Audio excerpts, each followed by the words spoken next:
Now, don't get me wrong, there's a lot about Shang-Chi I loved. There's a lot about Shang-Chi I really liked.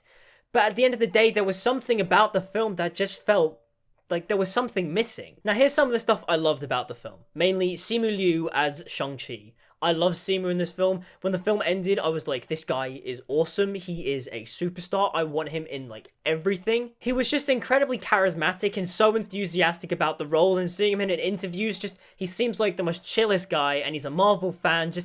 I love him so much, and he was great in the film. That being said, I do feel like Shang-Chi at times gets sidelined in his own film, like mainly in the middle, but regardless of that, I love Simu in this film, and I can't wait to see more of him in the MCU. A lot of the Chinese cinema influences in the action, mainly the wire work, was absolutely incredible. The opening scene where Wenwu fights Shang-Chi's mother is so beautiful, and the way it was telling the story of the two of them falling in love was absolutely beautiful, and I loved it, and I wanted more of that. And the action as a whole was great. The bus fight, the scaffolding escape, the fight between Wenwu and Shang-Chi at the end was really good. And a lot of the reasons why they worked so well was the dynamic cinematography of the legendary Bill Pope. His cinematography was fantastic, but I will say the thing that hindered his cinematography was the color grading. Marvel's color grading has been so bad recently. Ever since they switched from shooting on film to shooting digitally, their films just look really ugly. Now, I'm not the first person to bring this up, since Patrick H. Willems pretty much became famous because of that Marvel color grading video, but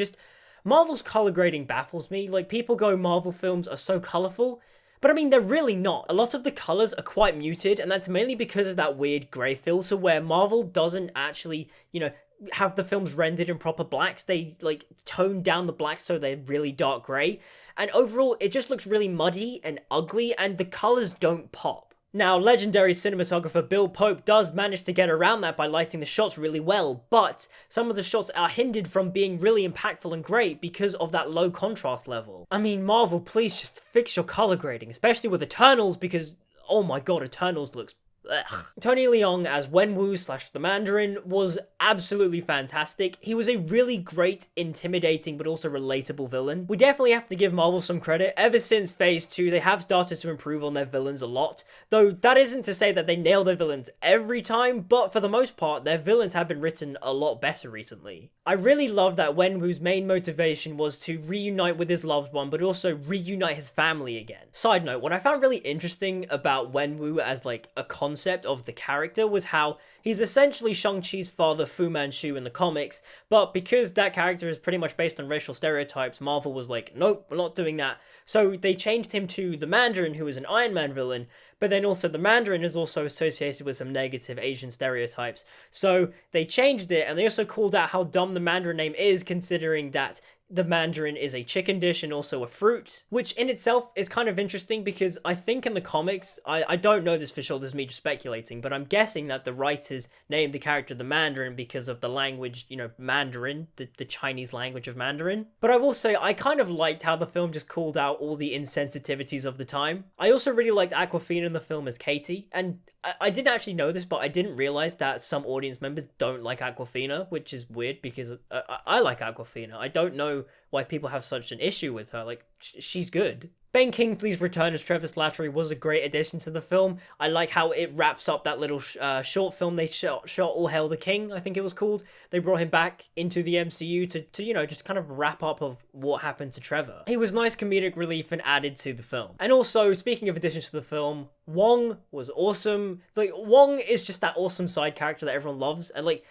he's just so cool, and seeing him show up was just great, and just Wong's awesome. Now onto some of the stuff I didn't really like. First off, the Ten Rings to me did not feel like a threatening shadow organization.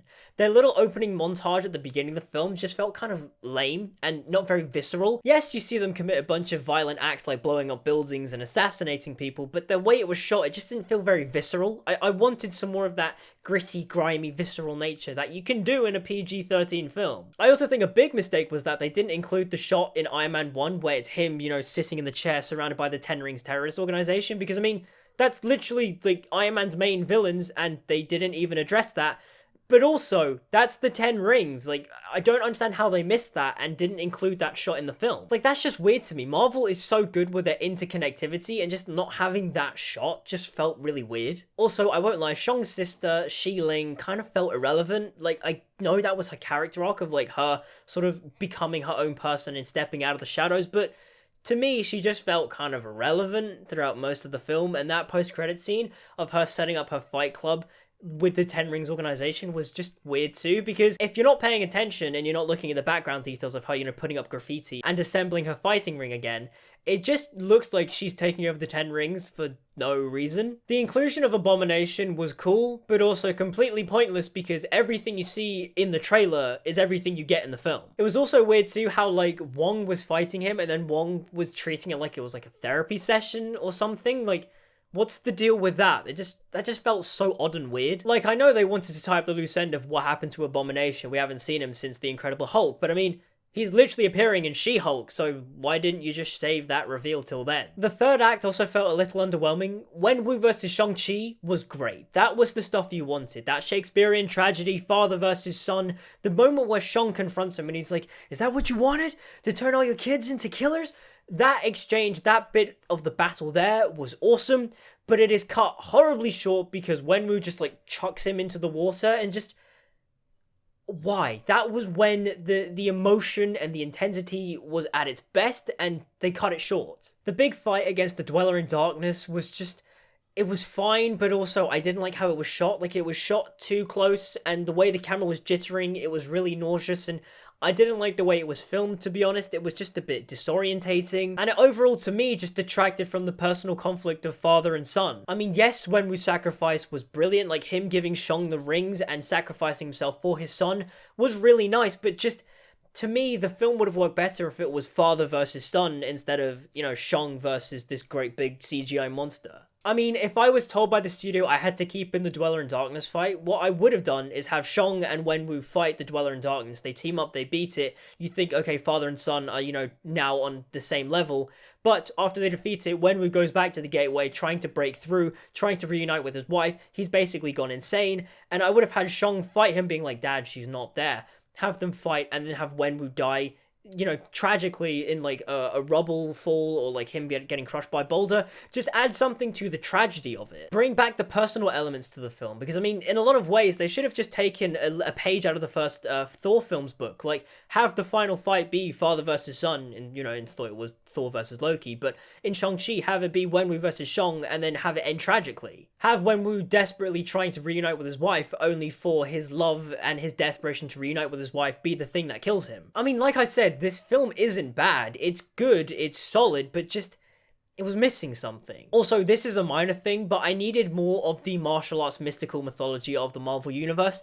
More specifically, some Iron Fist references, because, I mean, I won't lie, Iron Fist is just an infinitely cooler character than Shang-Chi in the comics. He has the cooler powers, he has the cooler costume, he has the cooler mythology. I mean, Shao Lao, Kun Lun, Steel Serpent, all the previous Iron Fist like Orson Randall and the Pirate Queen of Pinghai Bay. All of those elements to me just make Iron Fist a much cooler character because he just has the better mythology. And I think a couple of references to that in Shang-Chi would have been a nice, sort of surprise and little tease for Marvel fans. Like, if you know the Iron Fist comics, you'll be like, oh my god, this is really cool. Like, when you have Michelle Yeoh's character describing the background of the Dweller in Darkness, she does mention other gates that lead to other cities. I mean, it would have been nice if she mentioned the 7 Cities of Heaven or Kun Lun, and they also mentioned the Great Dragon of Ta Lo, and it's kind of like, it would have been nice if they referenced, Shao Lao the Undying. That would have been really cool. Or just the other gateways to the 7 Cities of Heaven and Kun Lun and the Protector of the Immortal Iron Fist. A tiny little reference to Iron Fist to me would have been really exciting and a nice addition to the film, and I would have been like, oh my god, we're getting Iron Fist soon. I do actually hope that Shang-Chi 2 is a team-up film with him and Iron Fist, because, I mean, that just would be really cool. Like, bring back Finn Jones,